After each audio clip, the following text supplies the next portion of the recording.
Welcome to my portfolio tour. My name is Sam Hilliard and I am from Lexington, South Carolina.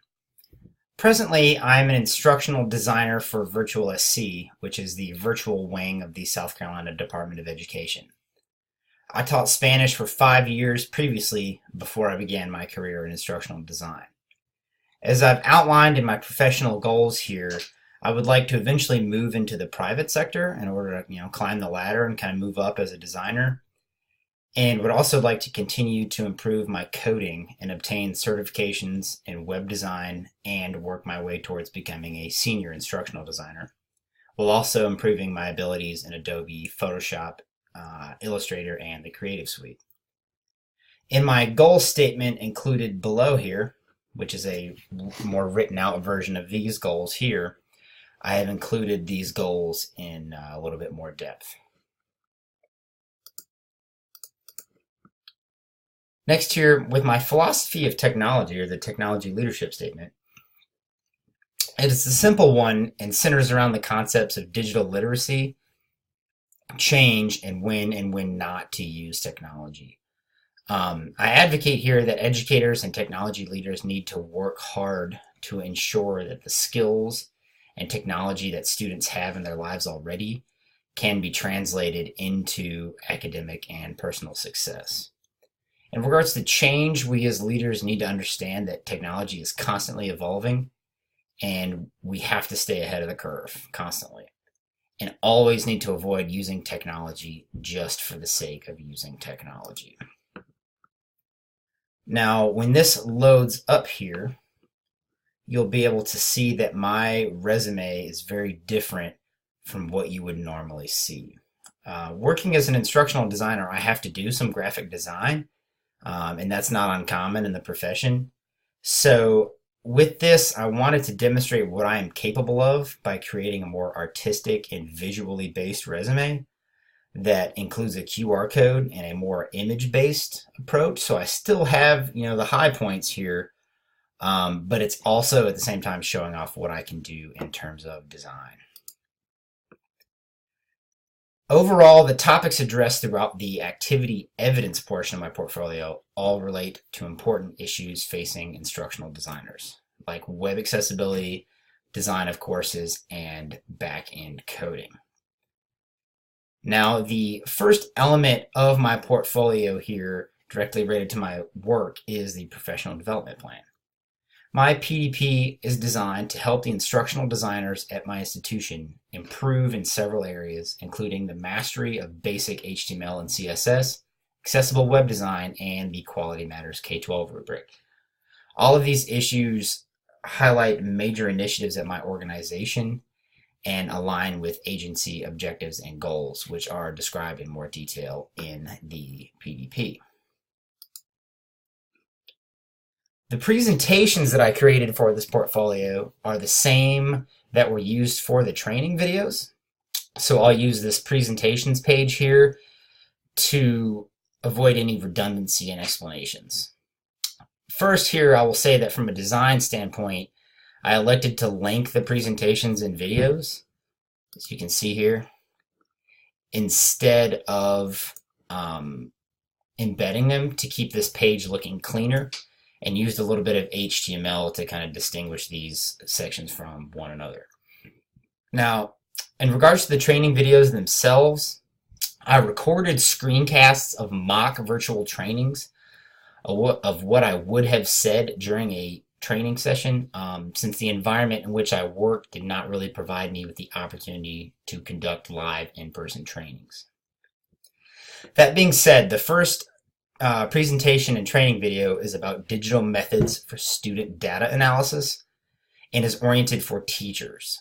My organization, being entirely online, generates an enormous amount of data for teachers, and I wanted to focus on a way to help them use digital tools to streamline that process.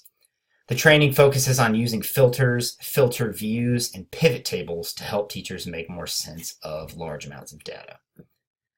The second presentation and training video, in the blue here and blue on the video page, focuses on accessibility in Moodle, which is the learning management system that my organization uses. This training is designed for instructional designers, and in the presentation and video, I focus on the basics of making a course accessible in Moodle.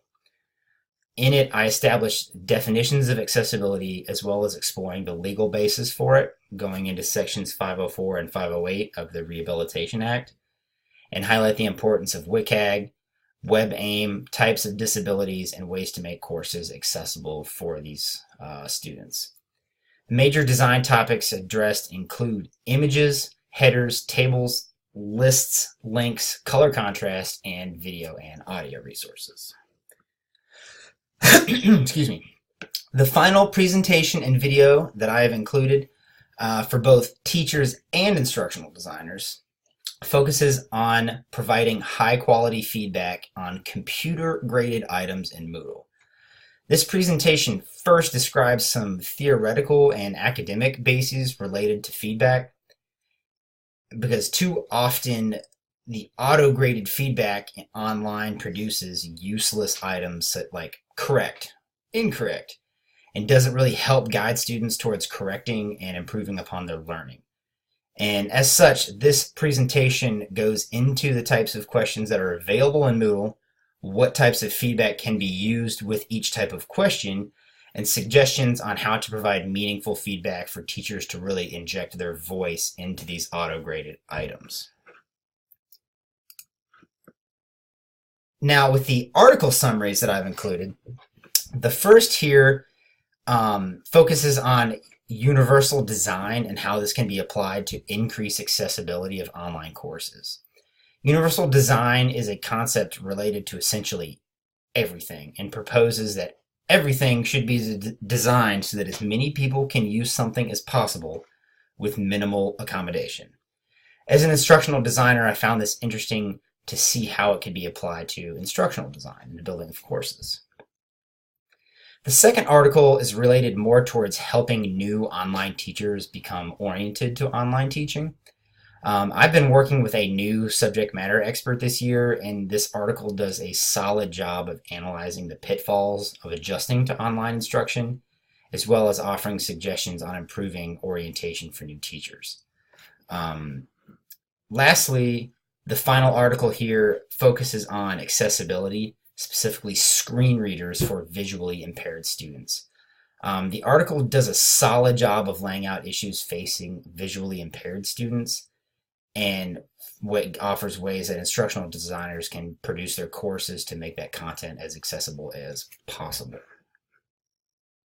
Now, with the extra resources, I have about 25 or 15, here. And to round out this activity evidence section, I have these extra resources. This portion focuses on 3 different themes: course accessibility, HTML and CSS, and universal design, which we've seen throughout the portfolio. The course accessibility resources I have include documentation produced by my organization on accessibility, materials from WebAIM, an organization that works with accessibility, WCAG standards, and the Georgia Tech Center for Assistive Technology and Environmental Access.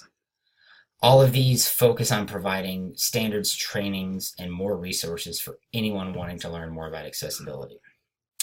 In regards to HTML and CSS, I've included online courses, reference materials, YouTube videos on the basics of HTML and CSS, and other things. Lastly, in regards to universal design, I have included a wide variety of materials defining universal design, its principles, and how to implement it in instructional design itself. Finally, I have the reflection, and the video that is being recorded right now will go on this page as well, where I reflect upon what I've learned here in the program and what the ISTE coaching standards mean to me as a professional, as well as how they apply to the program and coursework as a whole. Thanks for stopping by.